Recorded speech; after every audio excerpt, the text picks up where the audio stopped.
जर आपण एक वाटी भरून असे पदार्थ खाणार असू की ज्याच्यापासून फक्त उष्मांक मिळतात, ज्याला आपण झिरो न्यूट्रिटिव्ह व्हॅल्यू म्हणू शकतो. म्हणजे एखादं पेय आहे की ते पेय प्यायल्याने तुम्हाला इलेक्ट्रोलाइट काहीच मिळत नाही आहेत किंवा त्याच्यापासून पोषणमूल्य काहीच मिळत नाही आहेत, पण फक्त कॅलरीज मिळतात.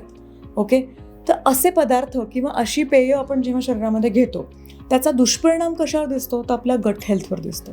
दुसरी गोष्ट आपल्या रक्तातल्या साखरेवर दिसतो. आपली रक्तातली साखर तेवढ्या वेळापुरती वर जाते, ती जेवढी वर जाते तेवढीच ती खाली येते. ओके, सो हा जो म्हणजे आपण म्हणू शकतो की हा जो बदल होतोय ताबडतोब अशा प्रवृत्तीमध्ये, तर त्याचा परिणाम असा होतो की आपल्याला खूप वारंवार भूक लागणं, आपलं समाधान न होणं, आपल्याला सॅटिस्फॅक्शन न मिळणं हे दिसायला लागतं. ओके, सो आपला ओव्हर इंटेक होणार.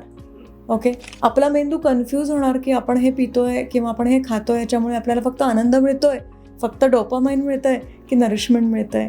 ओके, तिसरी गोष्ट, असे पदार्थ खाल्ल्यामुळे न्यूट्रिएंटचा अभाव निर्माण होतोच.